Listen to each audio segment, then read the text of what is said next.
Hi hello నమస్తే. నేను journalist Sai. So మొత్తానికైతే జగన్మోహన్ రెడ్డి గారు ఏ ముహూర్తాన ఏ క్షణాన మావిగన్ పేరు తీసుకొచ్చారో కానీ తెలుగు రాష్ట్రాల్లో అదొక సంచలనం అవుతా ఉంది.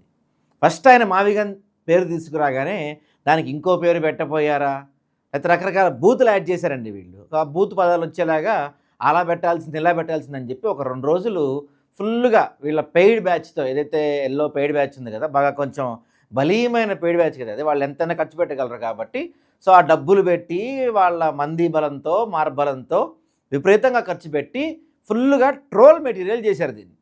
మొదట్లో కొంత వైసీపీ నాయకులు కూడా కొంతమంది కన్ఫ్యూజ్ అయ్యి ఆ ట్రోలింగ్లో లేకపోతే వాళ్ళ యొక్క డైవర్షన్ వలలో పడ్డారు. మెల్లమెల్లగా ప్రజల్లోంచి ఆలోచన మొదలైంది.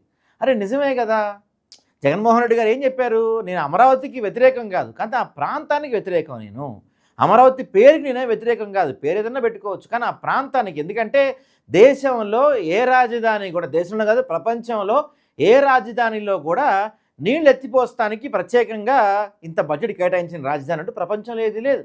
అలాంటి రాజధాని అమరావతి రాజధాని కాబోతుంది. దాంతోపాటుగా అక్కడ ఒక ఎకరంకి 2 కోట్లు ఖర్చు పెట్టారు. అంటే దాదాపుగా 1,00,000 ఎకరాలకి 2,00,000 కోట్లు ఖర్చు అవుతుంది అక్కడ.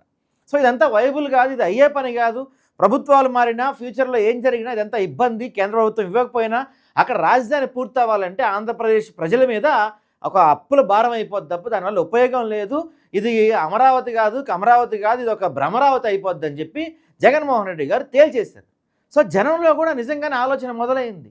ఎందుకంటే 7 సంవత్సరాలు అయింది ఇప్పటివరకు అమరావతిని, అంటే చంద్రబాబు గారు రూలింగ్లో ఉండి. గతంలో 5 years, ఇప్పుడు 2 years.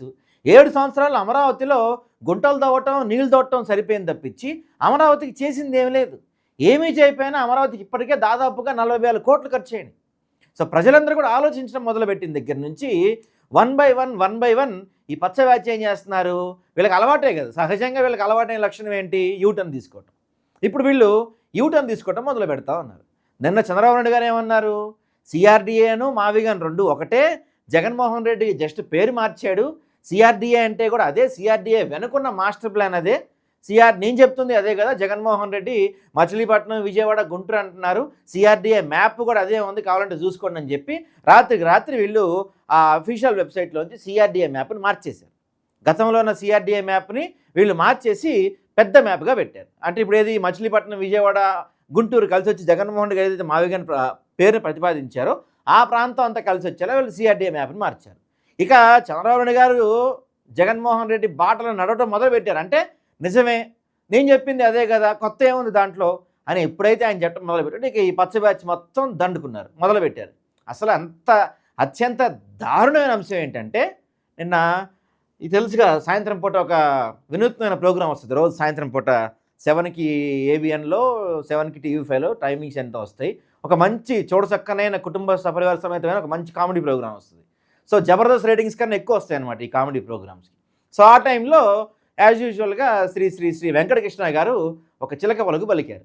అదేంటో మీకు కొంచెమే చూపిస్తాను, ఎందుకంటే కాపీరైట్స్ అలాంటి ఇష్యూ ఉంటాయి కాబట్టి ఒక 5 seconds 6 seconds ఇచ్చే ప్రయత్నం చేస్తాను.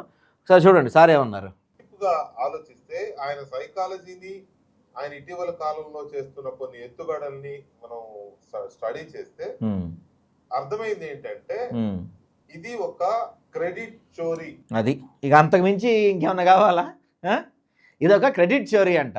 ఏది, మావిగన్ పేరు జగన్మోహన్ రెడ్డి చెప్పడం ఒక క్రెడిట్ చోరీ అంట. మొత్తం వీడియో నేను ప్లే చేయలేను, మనకి స్ట్రైక్స్ ఇష్యూస్ వస్తాయి కాబట్టి. ఇది ఒక క్రెడిట్ చోరీ అంట. అంటే ఈ మావిగన్ అసలు ఐడియా వీళ్ళదే అంట. దాన్ని వీళ్ళ ఆఫీస్లోకి జగన్మోహన్ రెడ్డి మనుషులు వెళ్ళి ఆ ఫైల్స్ తీసుకొని జగన్మోహన్ రెడ్డి దగ్గర పెడితే ఆయన చెప్పారంట. క్రెడిట్ చోరీ అంటానికి కొంచెమన్నా ఉండాలి కదా. ఇక్కడ అసలు అంశం ప్రతిపాదించినప్పుడు ట్రోల్ చేసింది మీరే, అదొక ట్రోలింగ్ మెటీరియల్ అంది మీరే.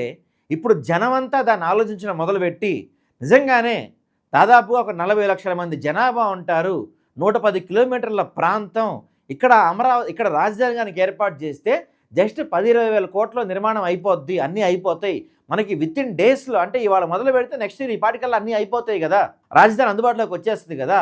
అదే అమరావతిని ఎచ్చుకుంటే అది 20 ఏళ్ళు పట్టిద్దో 30 ఏళ్ళు పట్టిద్దో దేవుడికి తెలియాలి కదా అని ప్రజల్లో ఎప్పుడైతే ఆలోచన మొదలైందో వీళ్ళు వెంటనే ప్లేట్ ఫిరాయించేశారు. ఏకంగా జగన్మోహన్ రెడ్డి క్రెడిట్ చోరీ చేశారని చెప్తున్నాం. ఇప్పుడు చెప్పడానికైనా ఉండాలి కదా. ఇప్పుడు పాత రోజుల్లో 1940sలో చంద్రబాబు గారు చెప్తుంటారు చూసారా, నేను అప్పటి రోజుల్లో గాంధీతో కలిసి ఉద్యమం చేశానని చెప్తుంటారు చూసారా. ఆ రోజుల్లో అంటే ఇట్లాంటివన్నీ లేవు మనకి. ఇప్పుడేంటి మనకంతా చాట్ జీపీటీ ఏ యుగం నడుస్తుంది. ఇలా చిటికేసామంటే చరిత్రలు మొత్తం బయట పెడుతుంది. చూసుకోవాలి కదా. బిగినర్స్ మిస్టేక్స్ అంటారు, మీరేమో బిగినర్స్ కూడా కాదు, ఎల్డర్స్ అయిపోయారు. ఈ వయసులో అట్లాంటి మిస్టేక్స్ ఏంది? అసలు మావిగన్ పేరు ప్రతిపాదించింది ఎవరు? విజయవాడ, గుంటూరు, మచిలీపట్నం కలిసి ఉంటే కోస్టల్ రీజియన్ ఉంటుంది, ఎయిర్పోర్ట్ ఉంటుంది, 6 లేన్ రోడ్డు ఉంటుంది, ఈ ప్రాంతంలో డెవలప్మెంట్ చాలా ఫాస్ట్గా అయిపోద్ది, ఇది క్యాపిటల్ ఉంటే అని ఫస్ట్ ప్రతిపాదించింది ఎవరు? దాన్ని ట్రోల్ చేసింది ఎవరు? రివర్ సైడ్ ఎప్పటికీ ఇది మేమే కనిపెట్టామని చెప్పి చెప్పుకుంటుంది ఎవరు?